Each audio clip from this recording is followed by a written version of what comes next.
All right. Perfect. We can get started. So, hello, everyone. Welcome back to another week of our East Asian history class. And for this week, we are going to be talking about the history of Korea. So today was first Kahoot? Sorry? Wait, today was first Kahoot, right? Yes. There was the other teacher. Sorry? There's supposed to be two teachers. Oh, no, it's just me today. Oh. It's always been only one teacher. I thought first you teach history class and the other teach... Wait, you only teach at Friday, not Saturday. So we changed the class because there's more people wanting Saturday compared to Friday. Yeah. Oh, yeah, I can't... Remember the time I spelled... I can't talk. All right. I can speak when I was in the... All right. Okay. Sorry, everyone. We have to keep going because we have a very limited time to get through today's topic, which is the history of Korea. And even though Korea seems like this very tiny spot on the map, it has a very, very large and very, very deep history. So let's first talk about the language of Korea. You can barely see the words here, so I'll rewrite it. So we have Korean, Chinese, and what is kind of a mix called Hanja. So I'm pretty sure most of you guys seen modern Korean or the Korean script, Hangul.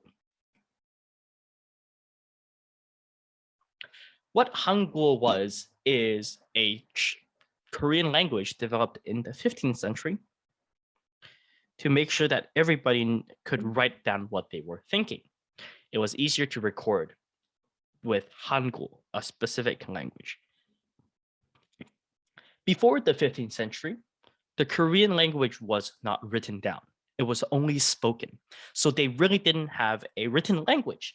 All they could do is speak Korean. I'm not sure if anybody know, but it's kind of like Cantonese, a dialect of Chinese, where nothing is really written, but it's only spoken. That was the same for Korea or Korean back before the 15th century. So in a lot of historic texts before the 15th century, before they invented the modern Korean, all of the written text that the Koreans wrote was actually in Chinese.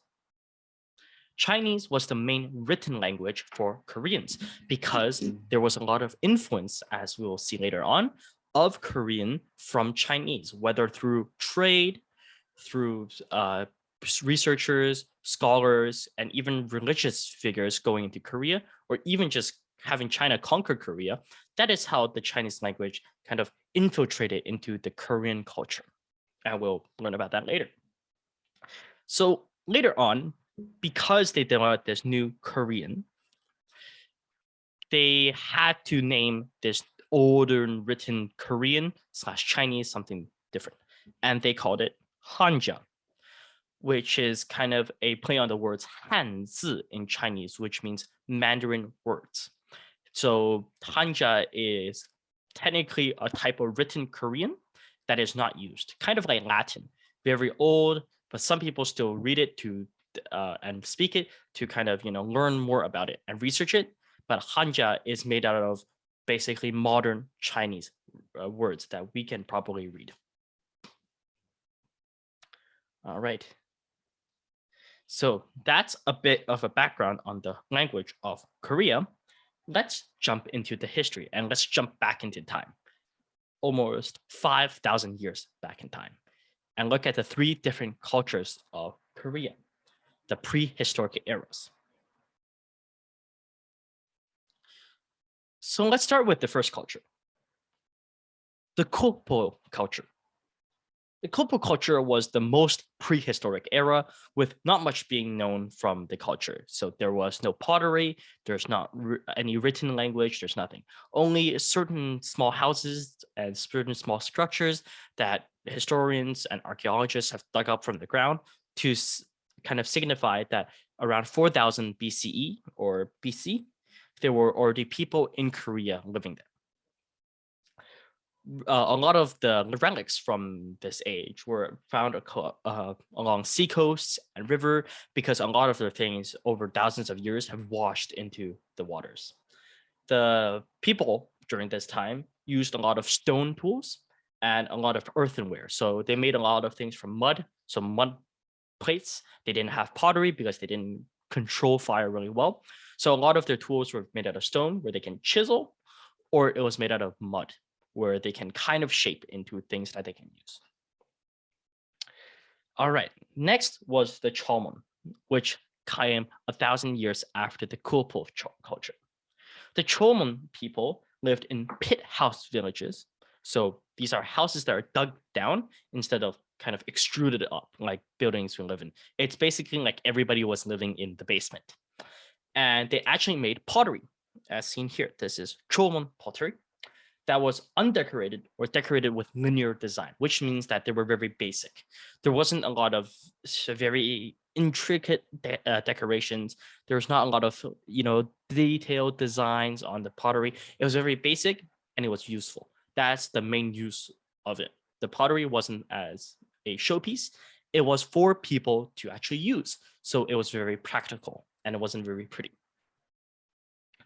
And they relied mostly on three things: hunting, gathering, and fishing. Could we see this in museums? Yes, good question. Yes, of course. You can. Most of these pictures that we see are actually from museums. They've taken the pictures so we can visit them online, especially during COVID, where visiting a museum isn't the most practical because, of course, everybody has to wear a mask and some places aren't even open. For example, like Japan, if you want to visit Japanese culture, you right now can only take tours. So you can't go by yourself, unfortunately. So these are made of clay? Yes, these are made of clay and they're heated in huge fires upward to 1,000 degrees. And in that temperature, like those fires that you play with in the forest, those stuff. yes, but much, much hotter. They use what's called a kiln. You mean like blue fire? No, it's usually red fire because blue fire is actually very pure fire, which can only be obtained from gas. So if you burn wood, like they probably did, because they didn't have control of gas. Gas is a modern invention. They really had only red fire to deal with.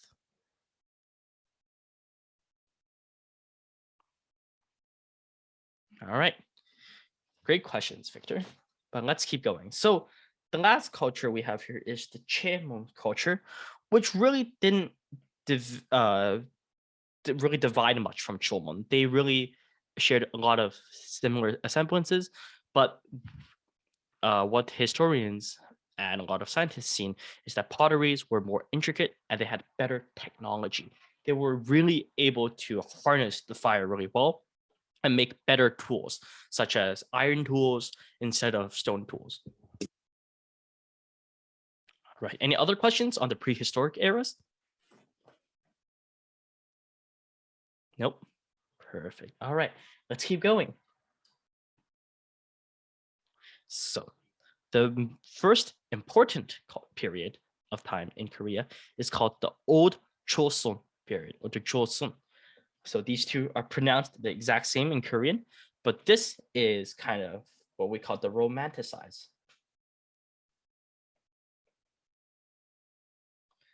Or kind of the English spelling. So if you're in Korea, they would only know this, which is still Chosun, but just spelled differently. So Koreans back in the 300 before Common Era or BC is all descended from the same ethnic group.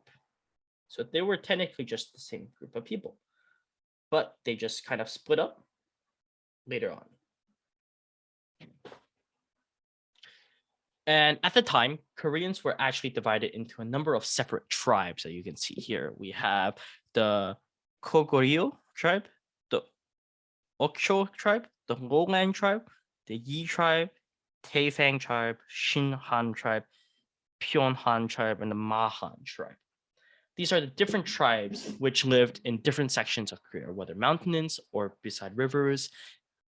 And while all of these different tribes still descended from the same ethnic group, but they just kind of stayed in separate places and settled in different places in Korea. And there is one very famous legend from Korea. And according to this legend, the son of heaven called Hwan Nun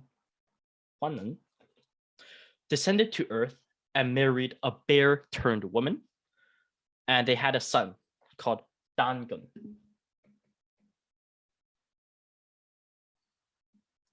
Which was the founder, down here, of the Chosun period. Of course, this is a legend, but it was just a very interesting story that the Koreans made up to tell people why this period started and how it really started. Because remember, before this, there were only prehistoric kind of tribes, and they didn't really work together as one group of people. The Joseon period, or there's another name for it, the Go-Joseon period, was the first Korean kingdom, and they lasted around until the 108 BCE. The Go-Joseon possessed one of the most advanced culture in the Korean peninsula, and they really had a lot of modern technology. Like they were able to make a lot of weaponries, and they were able to create a culture for themselves. The reason why we add the Go before the Joseon is because Go is written like this in Korean, or this in Hanja means ancient. And it is to distinguish the two different Joseon periods we're going to learn later on. So we have the Go Joseon, the old Joseon period, and the new one, which is just called the Joseon period. Question. Yes. Were they able to make advanced weapons used in the medieval times when kingdoms conquered kingdoms? So of course they didn't have gunpowder because that's a Chinese invention much later on, but they didn't really have like siege machines because they didn't really have castles, right? They were still tribes that lived kind of like a kingdom where people will help work each other and there is a community. But no, they didn't have a lot of the weapons that we would know from the medieval time. They didn't have as good of shields, they didn't have a lot of swords, and their bow and arrows weren't really effective against people. They were usually for hunting. Nice. All right. So that is the old Joseon period. Let's move on to the conquering of the Han Chinese. So last week we learned how there was a Chinese influence into Japan around the same time, around the 0 AD, where a lot of Chinese culture, Chinese religion like Buddhism, Chinese politics, like the government systems really passed into Japan. Well, we also see that here in Korea. So the Go-Joseon that we talked about on the last slide was defeated in 108 BC.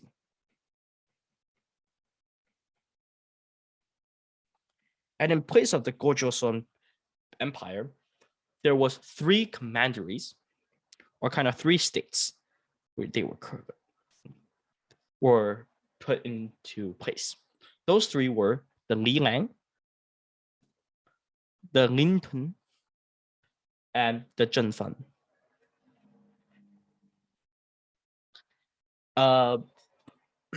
And a year earlier, in 107 BC, the Xuantu was actually created first, because the Xuantu was the closest to the Chinese mainland where the Chinese would have conquered from.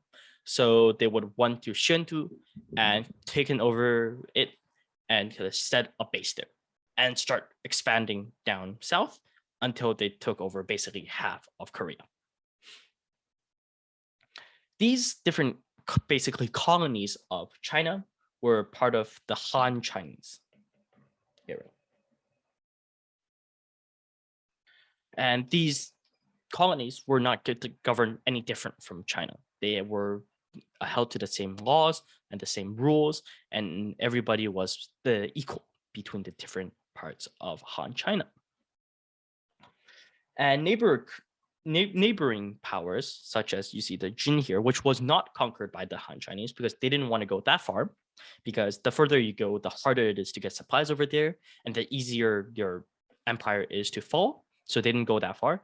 The Han Chinese traded a lot from like Jin. They imported a lot of different things from like Lilang, Lintun, and basically to extract resources from Korea. As the Han Chinese, you can see, stayed over 400 years in Korea, they developed a very, very intricate culture where we have the Korean culture and the Han culture kind of merging and creating this hybrid culture. So there wasn't really one distinct culture anymore. The Koreans and the Han Chinese have merged together. All right. So yeah. All right. Any questions on that? Nope. So yeah, just to clarify, even though the Han Chinese conquered into Korea, they really only taken the north part. So the north were these Chinese commanderies, while the south was what we call the Samhan Federation, which was still Korean, but really different colonies of Korea kind of working together to stop the Chinese from expanding any further. All right, cool. Okay, but we can keep going. So the next part of our trip through Korean history is the Three Kingdoms. Well, what was the Three Kingdoms? The Three Kingdoms were these three kingdoms: Silla, the Bakshi, and the Goguryeo. These are the three kingdoms, and I'm pretty sure you guys know a more famous three kingdoms that is part of China, right? Yep. Which I have talked about in the previous class, but this is the Korean Three Kingdoms. And you can see that the Three Kingdom battle actually lasted a long time, from 1550 BC to 668 AD, almost 700 years of constant battle between these three kingdoms. And yeah, can anybody give me a guess of which of the three kingdoms do you think won and why? The Goguryeo? Why, Lyndon? Why would you think that? I think they're more like inland.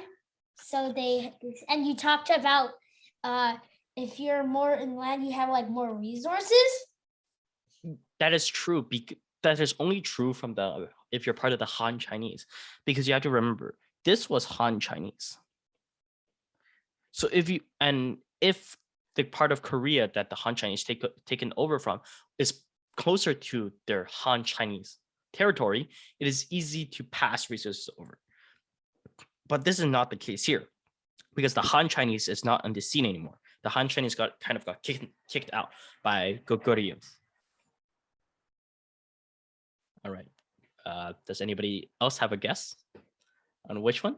Maybe it is Goguryeo, because like maybe after they finish like expanding land, they might have also gathered some people. Great guess. And trained their military. Yeah, so they seem to be the biggest. They seem to have the most resources.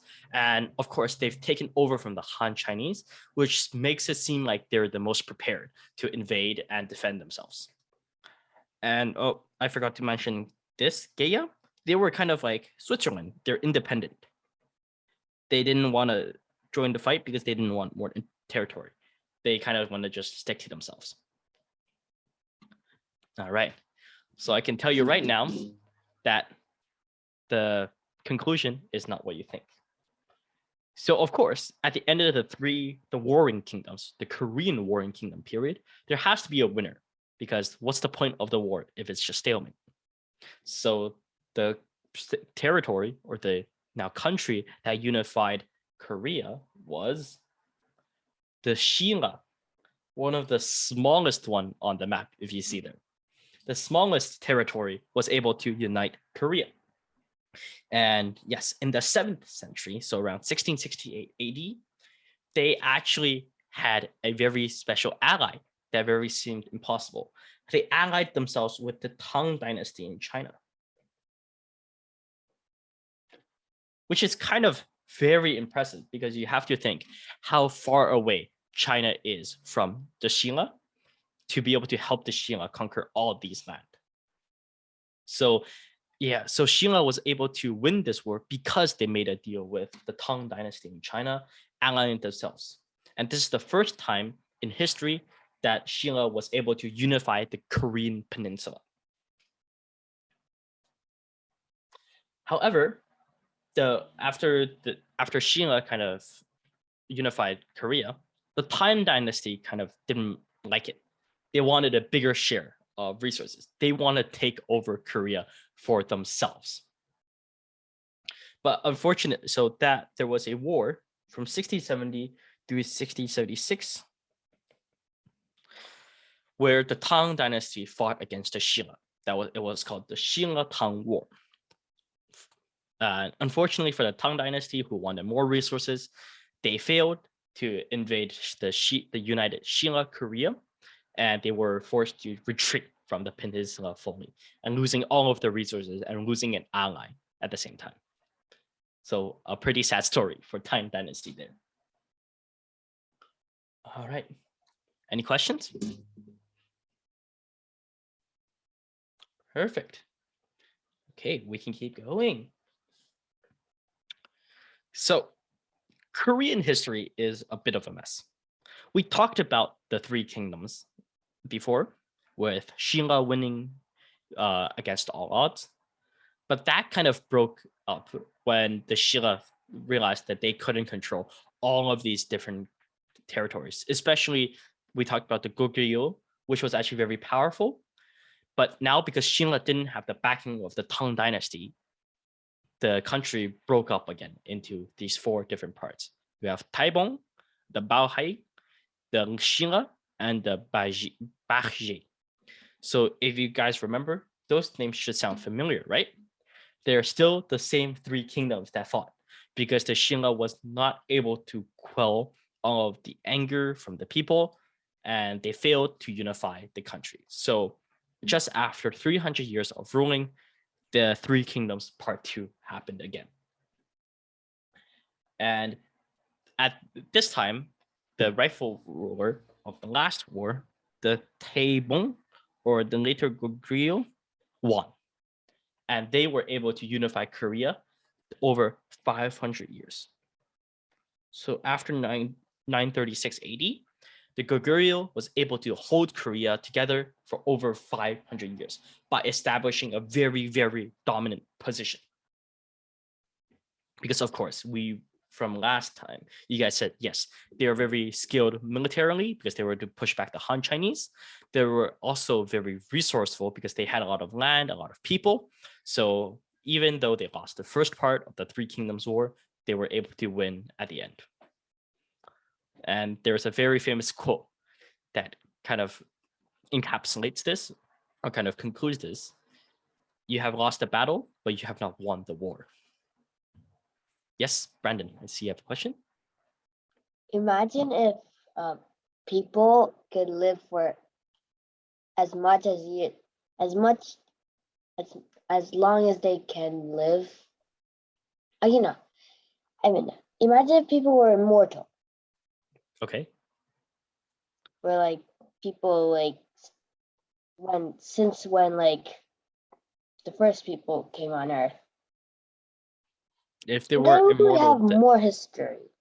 We have more history, but maybe even less history, because people dying and people with very smart people dying and very influential people dying is what gives way for new culture and new influences to come up.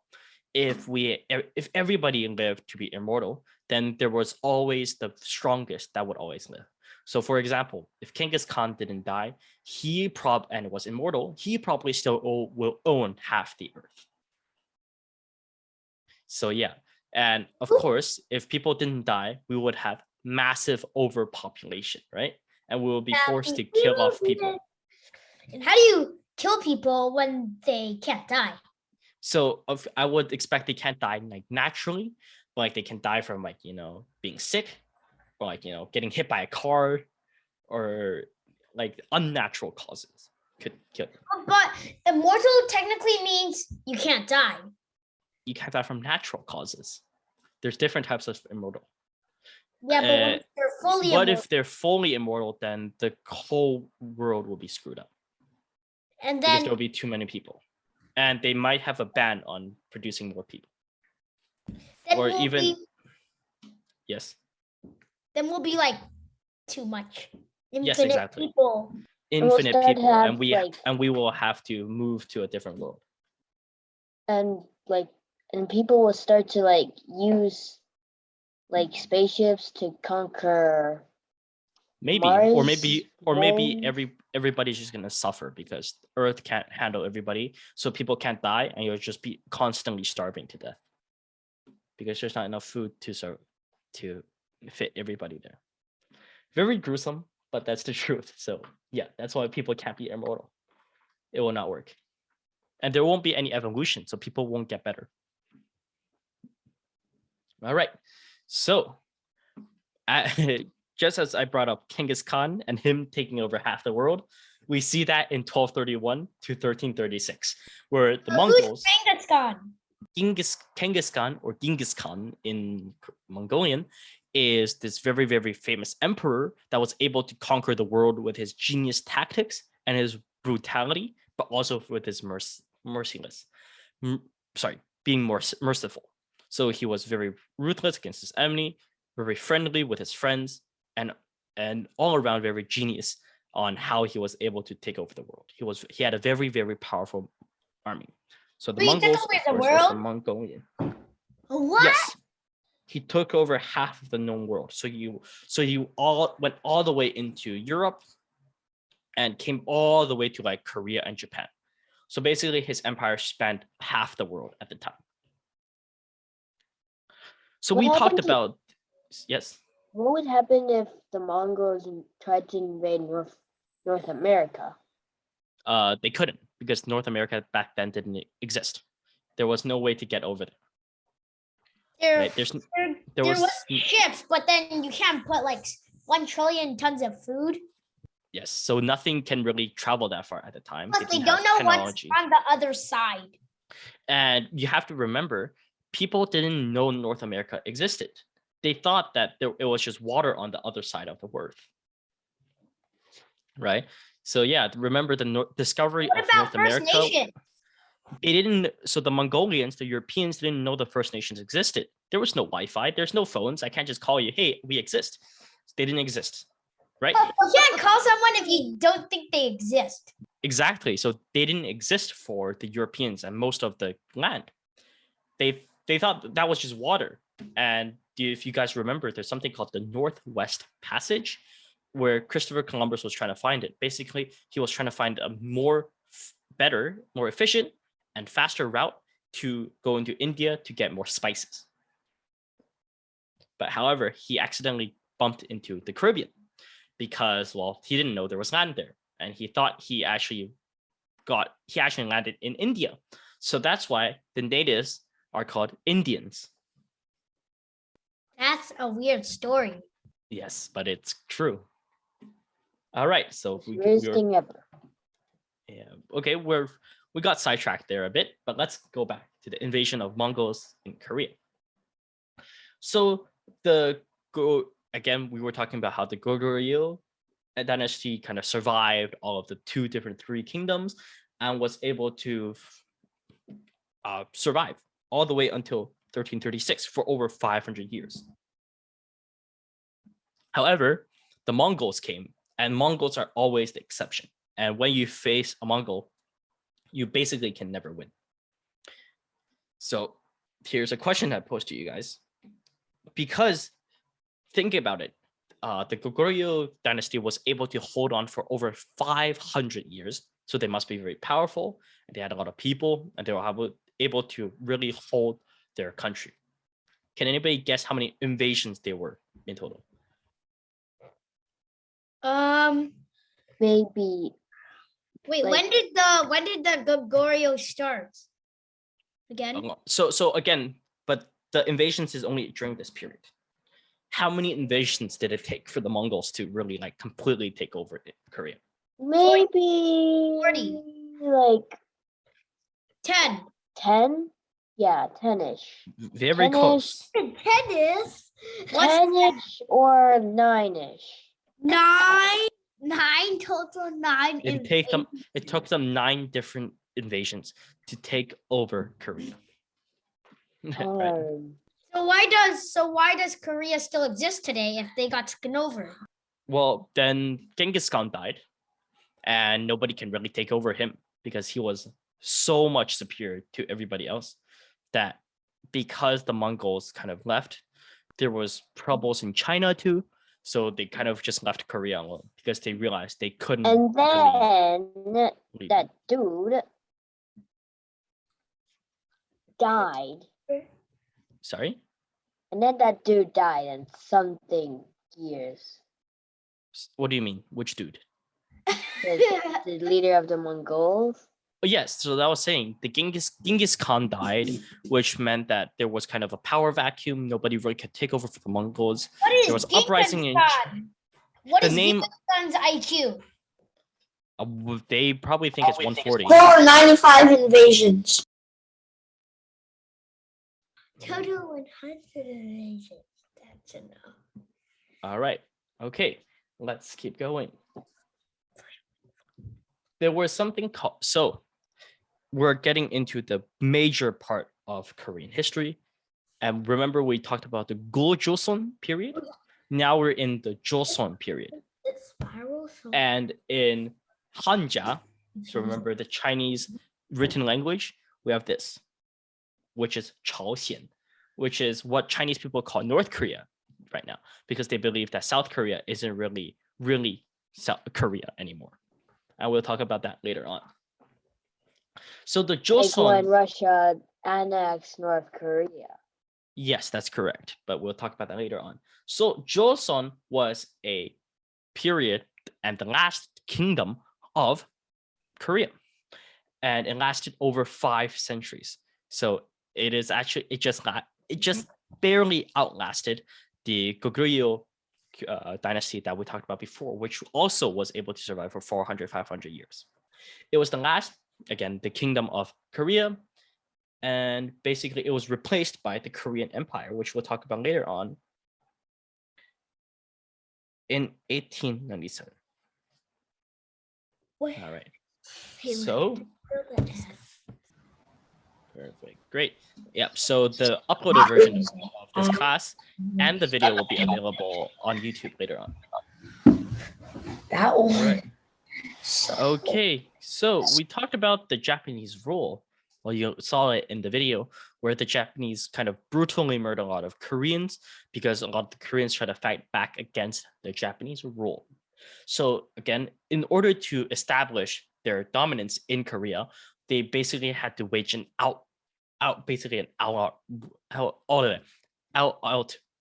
war on Korean culture. Sorry, can't talk today.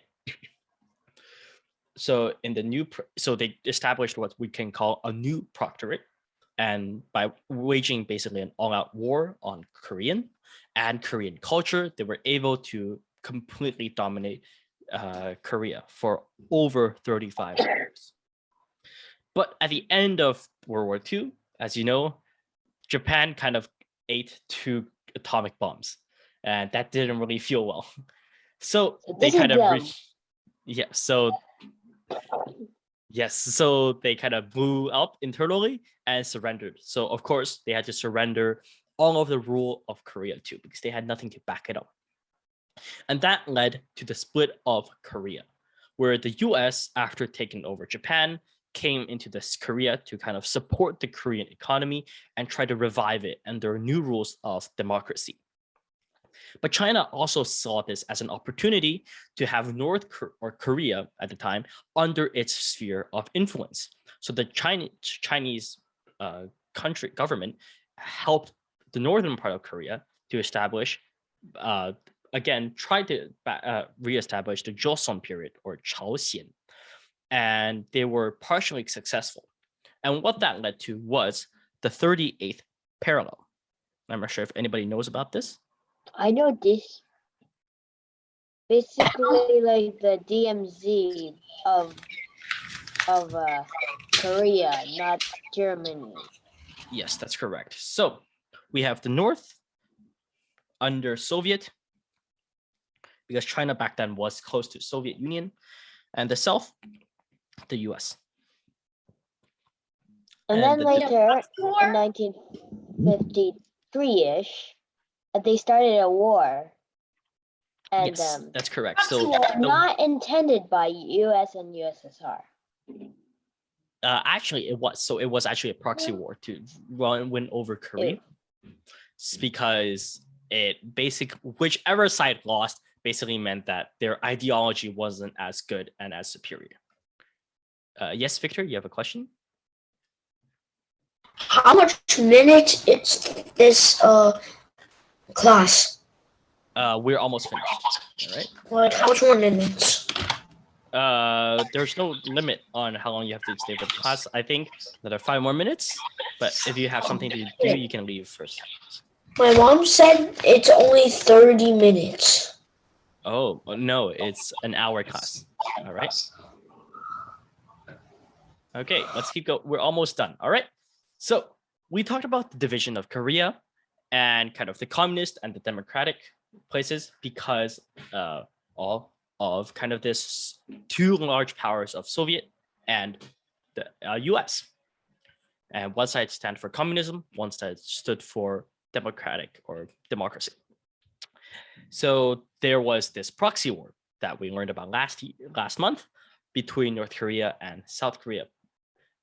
What happened out of that war was actually a stalemate, leading to the 38th Parallel Agreement. The 38th Parallel Agreement said that they would create this demilitarized zone, the DMZ, where nobody, where only policemen or like military personnel didn't carry weapons. yes, but, so like- they weren't able to carry any weapons. Yeah. They aren't allowed to have basically any weaponry on that line or close to the line to ensure peace between the two sides. Otherwise, the But tension. yeah, of course. But North Korea didn't really care about this. They had landmines all over the places. So if you try to escape from North Korea into South Korea, or South Korea try to invade North Korea, You're the doomed. whole thing will be blown up, basically. All right. So after years of mutual hostility, they kind of But what is came landmine? through. Landmines. So like basically like mine. Basically it's a like bomb small that if you grenades step- that where you step on, it explodes. yes. Yeah. It's like a grenade, but flat like a pancake, and it's kind of hard to detect it. So yeah, it's like usually underground, and there's the pressure. But how do people do that? Sorry. But how do people, if you step on it, it's gonna explode, but how do people put that down? They don't step on it. They put it down and they arm it. So there's this plate. As long as they don't touch the plate, it's not gonna blow up. So that's how they arm it. And well, it's like the same. I don't know if you guys played Minecraft. You have your TNT, you can have redstone, and you have a pressure plate. As long as you don't step on the pressure plate, the TNT won't blow up.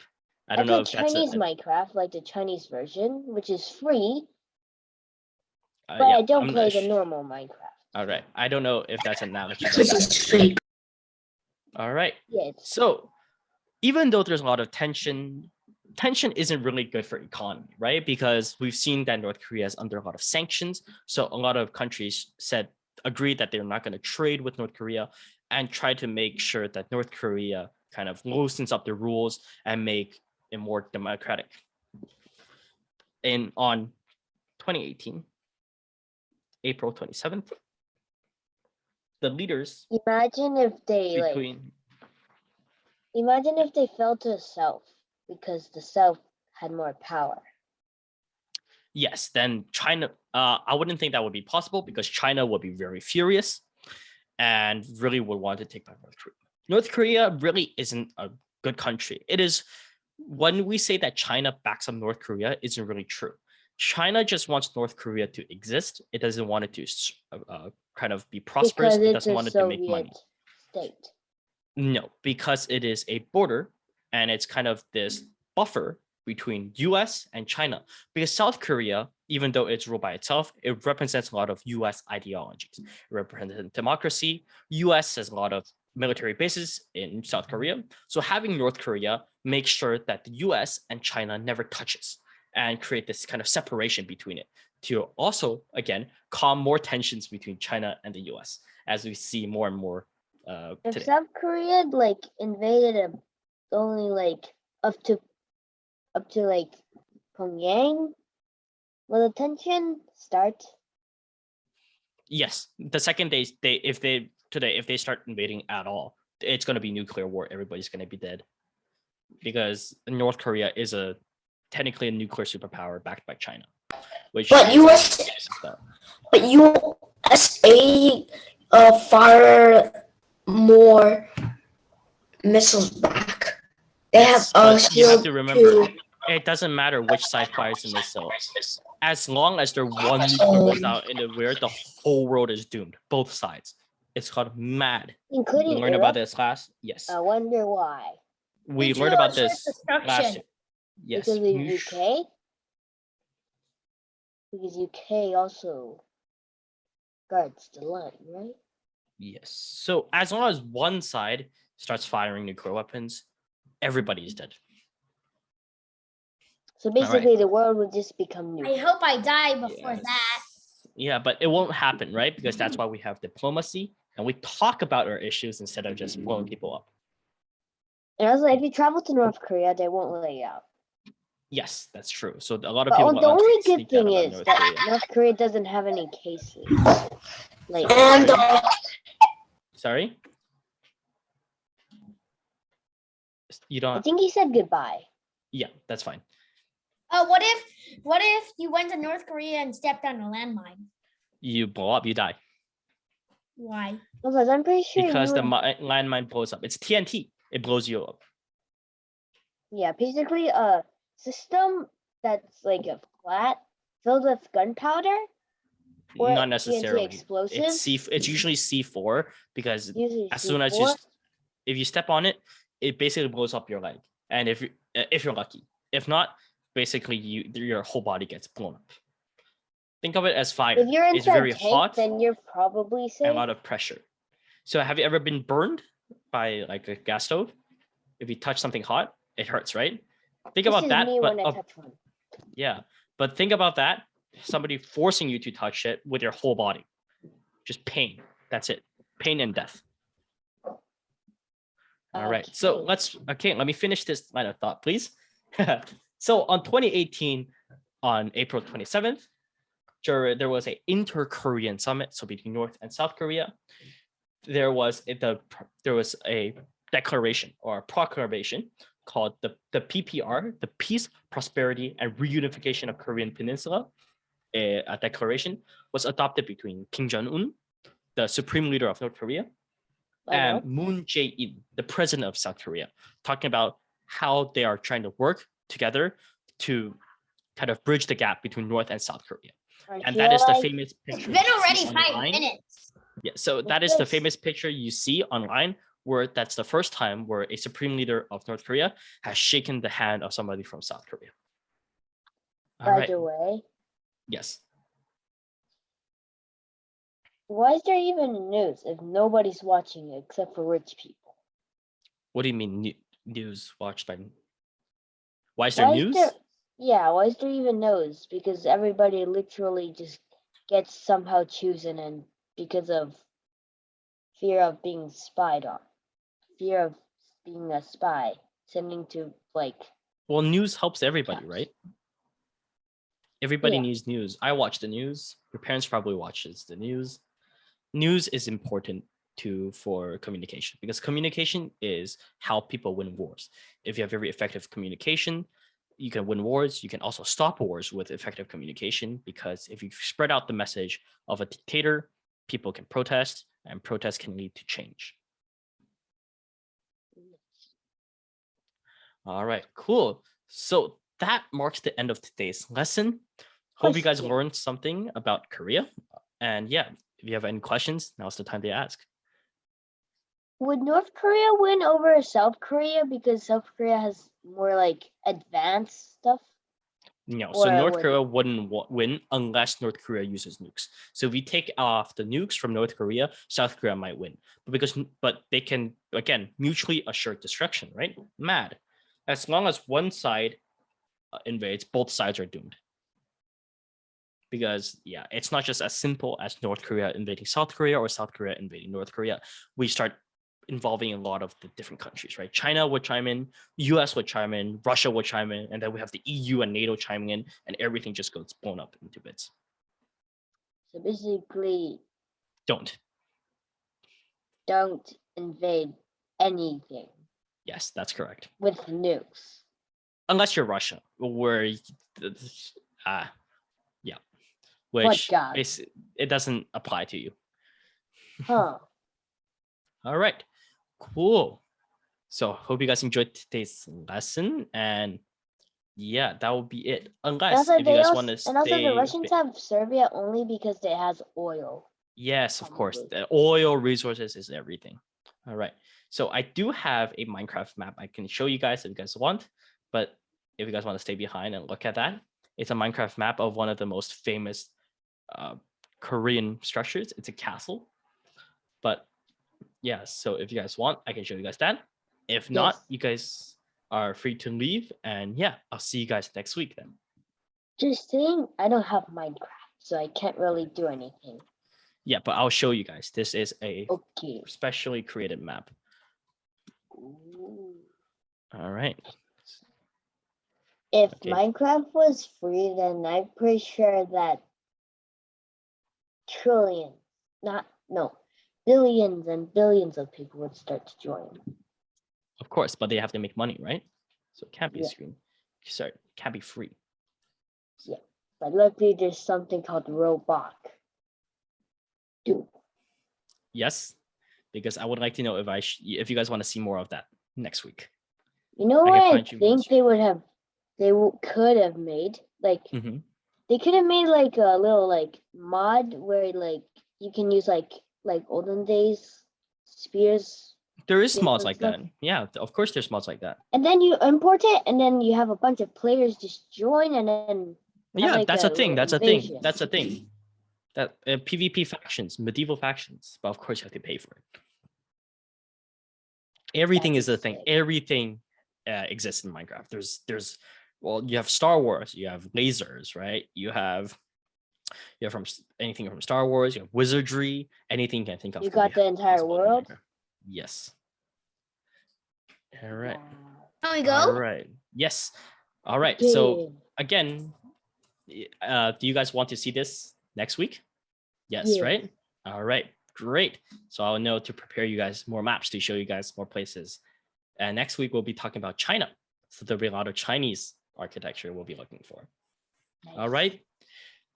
Great. Thanks everybody for coming. And I'll see you guys next week. Bye See everyone. you next week. Bye-bye. Bye bye.